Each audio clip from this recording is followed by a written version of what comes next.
As a leader of a team, it's also your responsibility to elevate the rest of the guys. You have to get them emotionally to want to be better. You have to get them to an emotional space where they wake up every morning driven to be the best version of themselves.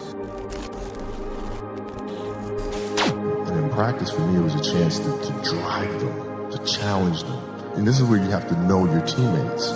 Because if it's late, you just had a back-to-back and you had practice the next day and you show up and guys don't feel like going through the motions, don't feel like practicing. It's important to know each and every one of them individually, personally, because then you know what nerve to touch. And if practice is more intense and harder than a Game 7 will be, then a Game 7 will be easy. But if it's not, then that's when teams start folding and capitulating. I think the best way to prove your value is to work, is to learn, is to absorb, to be a sponge. But you always want to outwork your potential. As hard as you believe you can work harder than that. And that's what I tried to do when I first came in the league. But basketball is such a direct competition sport. That competitive nature, the work ethic, and curiosity. Because I asked a lot of questions. I would always sit down and just ask questions about certain games that I studied growing up. What actually happened there? What did you feel there? Why? I always dreamed as a kid that, it was possible to score 80 or 90 or 100. I always just had a dream. Sometimes you lay down in bed and you visualize things. I'd imagine playing for the Lakers, and I'd imagine what the uniforms look like. I'd imagine who we'd be playing, and the smell of the arena and all sorts of stuff. And I would see myself, getting hot. So you just keep dreaming and dreaming and dreaming, and before I go to sleep, I'm like at 120 points, And so when you grow up, downloading that into your brain over and over and over, and then, that summer, I made 1,000 shots a day. 1,000. And they weren't just shots, it were shots that you saw in that game. There were specific shots. It was coming out of the corner, going to the pinch post, footwork in the post, coming off the screen. It was very specific. So when you download that into your system and you go out in court and you're just executing things that you've done thousands of times before, and you have that dream. What signal made you defend it night for most which recommended to it number.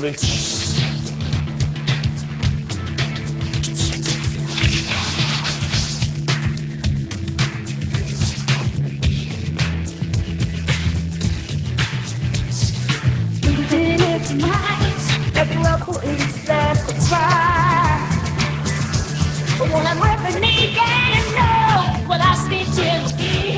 They have to know which girl's right. Though the work is done. Don't let me forget me.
Then that becomes possible. Rudy was one of my favorite films growing up. After watching that film, I come to understand if I could work that hard every day, being blessed with the physical tools that I have, what would my career be? And I made a promise to myself from that day that I was going to work that hard every single day so that when I do retire, I have no regrets. And that was the most important thing for me, is to leave no stone unturned, get better every single day. And if I lived that way, then over time, I'd have something that was beautiful. And that was my philosophy. It seems like a pretty simple one, but if you live your life to just get better every single day, and do that for 20 years, what do you have? Basketball for me was the most important thing. So everything I saw, whether it was TV shows, whether it was books I read, people I talked to, everything was done to try to learn how to become a better basketball player. Everything. And so when you have that point of view, then literally the world becomes your library to help you to become better at your craft. At 13 years old, I played the longer game because my game wasn't about being better than you at 13. It was to be better than you when the chips are really on the line. So when we played at 13, I would size you up and see what your strengths and weaknesses are. How do you approach the game? Are you silly about it? Are you goofy about it? Are you good at it just because you're bigger and stronger than everybody else? Right? Or is there actually thought and skill that you put into it? Right? And when I'd play to my weaknesses. Because when you're playing summer basketball, there's so many games. So there's not a lot of skill work being done. So when are you going to get better? Right? When you're playing in competition situations, you're only playing to your strengths. Why? Because you want to win. Right? So what I would do, I was work on the things during those games that I was weak at. Left hand, post game, pull up jump shot. Right? So I have a strategy. And so then fast forward to when I'm 17 and my game is completely well-rounded, and that player at 13 that I saw at 13 is still doing the same shit at 17, now you got a problem. I see a lot of players take vacations with other players that are close friends. It's just to take vacations or just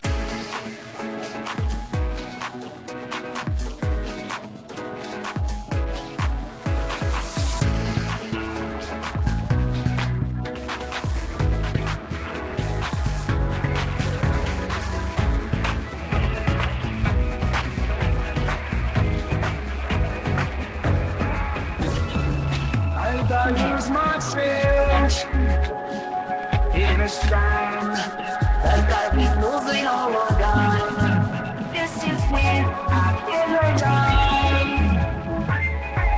And I'm magically in your life.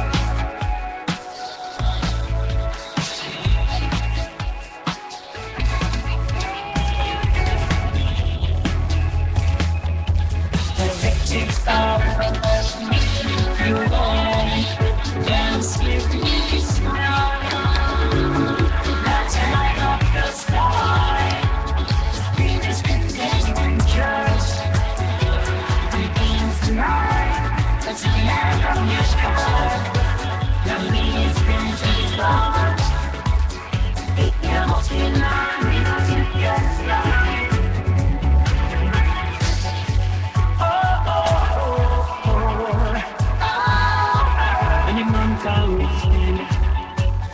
Where to go that every day? Why can't God be matching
my soul make me feel alive. As I push by the blue lights, it's my angels. We can deny.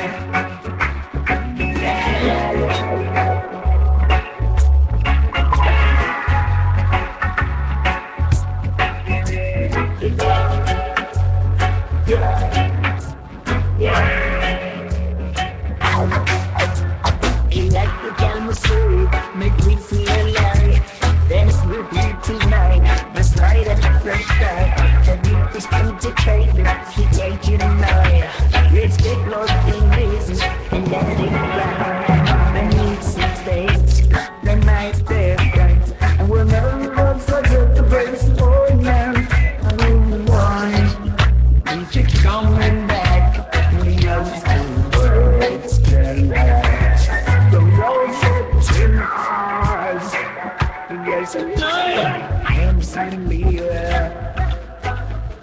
spend me.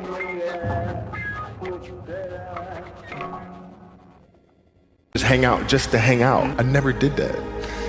Why, It was a why not choice. though? Why didn't you do that? Well, because when I retire, I didn't want to have to say, I wish I would have done more. I don't want that. What were some of the factors you looked at on how to improve your game season after season? The game itself it's a complicated answer. So there are very tactical things in terms of footwork and geometry of the court. So you're looking at the court and looking at the 45-degree angles that the court is shaped in and how it needs to operate. That's one component to it. So looking at spots on the floor where you can increase your efficiency, right? You can be on the wing, but there's a certain spot on the wing that improves your angle to drive to the basket, right? So that sort of stuff. Footwork of the opposition, looking at the emotion of the opposition, their tendencies, their weaknesses, and all that stuff.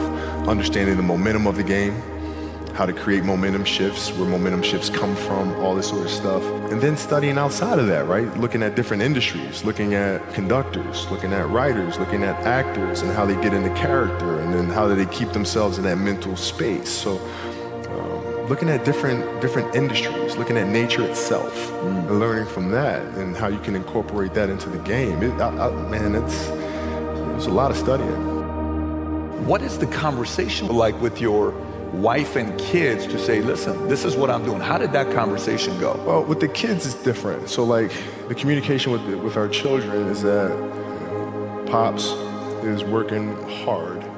This is the level of attention to detail you need to have in everything you do. So it's setting the example. Same thing with my wife. My wife's a stay-at-home wife. It's the hardest job, man. So she works really hard at that. I mean, it's, and so her attention to detail with that as well are examples for our children. And then for my wife, it's, she's as competitive as I am. So she's like, listen, man, if you're going to be out here training 8 hours a day, if you're going to spend 9 months out of the year away from your family, you better win the championship. But it's a balancing act. And that's the thing that's important, is understanding that we have to have so much energy. Because for like Natalia and Gianna,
hãy sống và yêu thật lòng. Có ai biết trước ngày mai như thế nào? Hãy cứ trân trọng xung quanh ta, cười lên ngày mai đã đến. Ta cảm ơn cuộc đời đã cho ta thấy bình minh. Hạnh phúc là đây, tìm kiếm đâu chỉ xa vời. Có nhiều đây được rồi, không cần câu sâu. Hãy bên anh em nhé, hạnh phúc ở đây mà. Tìm làm chi xa vời, hạnh phúc bên cạnh anh. Hãy nhắm mắt lắng nghe con tim của anh đang thì thầm và nói sẽ mang đến hạnh phúc.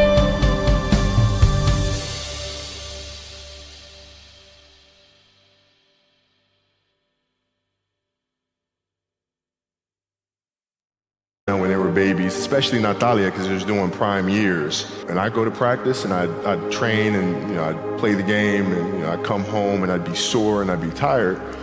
And she wants to go swimming, she wants me to take her to the park, she wants to just jump on my back or whatever the case may be. You can't say, I'm too tired, I'm going to lay down. That's not fair. She don't know what the hell's going on, right? And if this was a game, you'd suck it up and play. I play games with the flu. I play games with 102-degree fever, man. You can't do that. That You is can't. so powerful. Right? You gotta be on, man. Like sometimes I'd fly back. Like I'd play a game to not miss my daughter's birthday. I'd fly back, be there for her birthday, and then fly back with the team just to make sure I don't miss anything. You gotta lead by example. As parents, you gotta lead by example. If you want your kids to do whatever it is they want to accomplish in life, you have to show them. You can't. You gotta show them. And that's what I tried to do. Competitiveness inside was like, no, I'm gonna do something in the next 20 years that is better than these last 20. What I have to do now is make sure that the people that we bring in, these obsessives that we bring in, are challenging themselves to do the best job that they think they can do. That's what I'm there for, is for them to constantly look in the mirror and self-assess and challenge themselves. If we have a project and you're saying, okay, I can do that, that's not the project we want. The projects that say, I don't know if I can animate that. I don't know how to write that story. I don't know how to do that. Those are the things we want, because through that curiosity, you'll reach a level that you didn't think was possible. What is your recruiting approach? So if you're sitting down with me, I'm somebody you really want me on the team. What's your approach to recruiting? You want first place, come play with me. You want second place, go somewhere else. The Mamba mentality simply means trying to be the best version of yourself. That's what the mentality means. It means every day you're trying to become better. And it's a constant quest. It's an infinite quest. So starting at the age of 2, when I first started playing the game, and on and on and on, I always ask questions. I always try to get better every single day. At 2, I could dribble a basketball. I could shoot a basketball on the Nerf hoop at the house.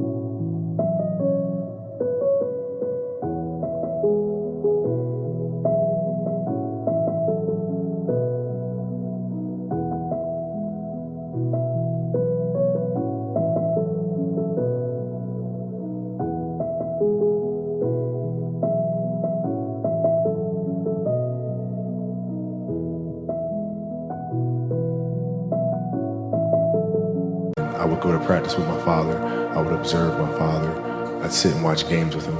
I just constantly looked for things to learn from. I'm very observant. I think the greatest fear you face is yourself, because we all have dreams, and it's very scary sometimes to accept the dream that you have. And it's scarier still to say, okay, I want that. It's scary because you're afraid that if you put your heart and soul into it and you fail, then how are you going to feel about yourself, right? So being fearless means putting yourself out there and going for it. No matter what, go for it. Not for anybody else, but for yourself. My goal has changed drastically as I got older. It's like as a kid, I said, I want to be the best ever. Right? And now you go through your life and everything you do is try to be the best ever, be the best ever, be the best ever. And as you get older, you start understanding that those things are very superficial things. Right? And everybody has a different opinion about it. No matter what you do, I can win 20 championships. There's always an opinion on who's the best. Everybody has different opinions. And so I started really kind of understanding, maybe that's not the important thing. Maybe the important thing is to, how do we as a team grow? How do I help my teammates be better? So that was the first change for me. And then as I got older still, it became more about how are you inspiring others, right, to find themselves. That is the ultimate championship. So won 5 championships, that's great. Another team won a championship this year. Team's gonna win a championship next year. Those things come and they go. But what stays is, how do you use your passion and use that to inspire somebody else to create their passion? And then how can they pass that on to the next person? That is true success.